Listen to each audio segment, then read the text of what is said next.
233ویں رات شہرزاد نے کہا۔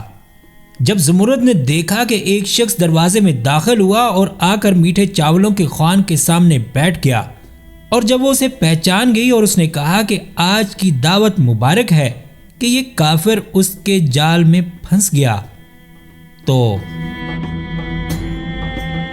اب شہرزاد نے شہریار بادشاہ سے کہا کہ اس عیسائی کے اس شہر میں آنے کا سبب نہایت عجیب و غریب تھا، اور وہ یہ تھا، جب وہ ملعون عیسائی جس نے اپنا نام رشید الدین رکھا ہوا تھا اور اپنے آپ کو مسلمان کہلاتا تھا، سفر سے لوٹا تو اس کے گھر والوں اور لونڈیوں نے بیان کیا کہ زمرد اشرفیوں کی تھیلی لے کر غائب ہو گئی ہے۔ یہ سن کر وہ نہایت غضبناک ہوا اور اس نے لونڈیوں کو سخت سزا دی، اور اس نے اپنے بھائی برسوم کو مختلف شہروں میں بھیجا کہ جا کر اسے تلاش کرے۔ جب بہت دن گزر گئے اور اس کا بھائی بھی نہ لوٹا تو وہ خود اسے اور زمرد کو ڈھونڈنے نکلا۔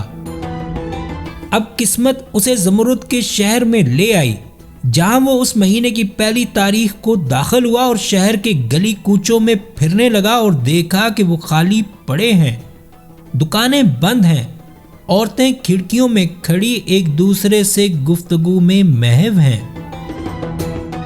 اس نے ان عورتوں سے پوچھا کہ اس شہر کا کیا ماجرا ہے۔ انہوں نے جواب دیا کہ ہر مہینے کی پہلی تاریخ کو ملکہ تمام لوگوں کے لیے دسترخوان بچھاتی ہے، اور کسی کی مجال نہیں کہ وہ اپنے گھر یا دکان میں بیٹھا رہے، اور پھر انہوں نے اسے میدان کا پتہ بتا دیا۔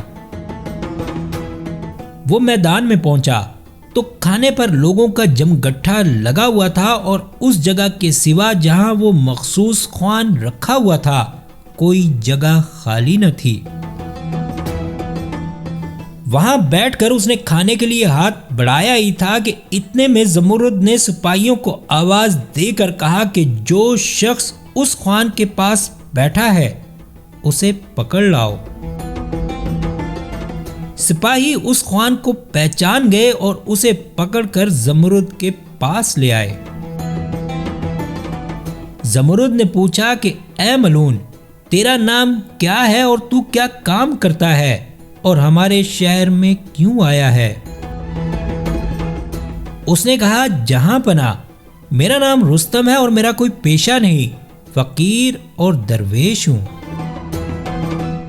اب زمرد نے اپنے آدمیوں سے کہا کہ لاؤ میری رمل کی تختی اور پیتل کا قلم، اور اس نے قلم لے کر رمل کی تختی پر خط کھینچے اور ان پر غور کرنے لگی۔ تھوڑی دیر کے بعد اس نے سر اٹھا کر کہا، اے کتے، تو بادشاہ سے جھوٹ بولتا ہے، تو عیسائی ہے، تیرا نام رشید الدین اور تیرا پیشہ یہ ہے کہ تو مسلمان لڑکیوں کو دغابازی سے لے جاتا ہے۔ ظاہراً تو مسلمان مگر دل میں عیسائی ہے، سچ سچ کہہ، اگر تو نے جھوٹ بولا تو میں تیری گردن اڑا دوں گی۔ یہ سن کر وہ گڑ گڑانے لگا اور بولا کہ جہاں پناہ، تو سچ کہتی ہے۔ اب زمرد نے حکم دیا کہ اسے لمبا لٹایا جائے اور اس کی دونوں ٹانگوں پر 100 کوڑے اور بدن پر 1000 کوڑے لگائے جائیں، پھر اس کی کھال کھینچ کر اس میں بھوسا بھر کر اور شہر کے باہر ایک گڑھا کھود کر اس کے اندر جلا دی جائے اور اس پر کوڑا کرکٹ اور گندگی ڈال دی جائے۔ اس کا حکم پاتے ہی لوگ اس کی بجا آوری میں مشغول ہو گئے۔ اس کے بعد اس نے لوگوں کو دوبارہ کھانے کی اجازت دی، سب نے کھایا، اور جب کھا چکے تو وہ سب لوگ اپنے اپنے گھر روانہ ہو گئے۔ زمرد بھی وہاں سے فراغت پا کر اپنے محل میں گئی اور کہنے لگی کہ شکر خدا کا جس نے زمین و آسمان کو پیدا کیا، میرا دل ان لوگوں کی طرف سے ٹھنڈا کر دیا جنہوں نے مجھے تکلیف پہنچائی تھی۔ اب پھر اسے اپنے آقا علی شار کی یاد آ گئی اور وہ بلک بلک کر رونے لگی۔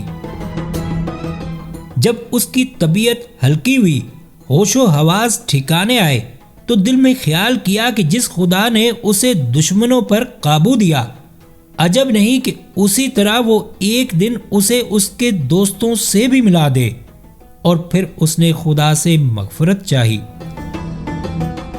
اب وہ اپنے دل میں کہنے لگی کہ اے خدا، بے شک تو جو چاہے کر سکتا ہے اور اپنے بندوں کی حالت سے رتی رتی واقف ہے۔ میں تجھ سے التجا کرتی ہوں کہ جس طرح تو نے مجھے میرے دشمنوں سے نجات دی، اب مجھے اس ہجر کی تکلیف سے بھی نجات دے۔ اس کے بعد اس نے خدا کی تعریف کی اور دوبارہ مغفرت چاہی اور اپنے آپ کو تقدیر کے حوالے کر دیا، اور اسے یقین ہو گیا کہ ہر ابتدا کی انتہا ہوتی ہے۔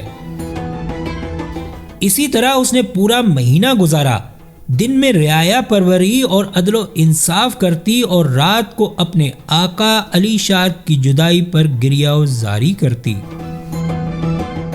اب جب چوتھے مہینے کا چاند نکلا تو اس نے حکم دیا کہ پہلے کی طرح میدان میں دسترخوان بچھایا جائے۔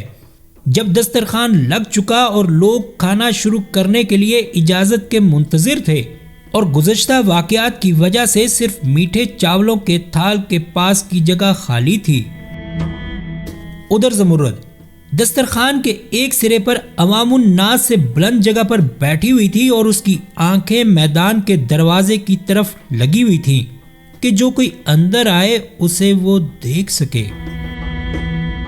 اب وہ دل ہی دل میں دعا کر رہی تھی اور کہہ رہی تھی کہ اے پروردگار، جس طرح تو نے یوسف علیہ السلام کو یعقوب علیہ السلام سے ملایا اور ایوب علیہ السلام کی بلائیں دور کی، اپنی قدرت اور بزرگی سے میرے آقا علی شار کو بھی مجھ سے ملا کر مجھ پر احسان کر، کیونکہ تو ہر چیز پر قادر ہے۔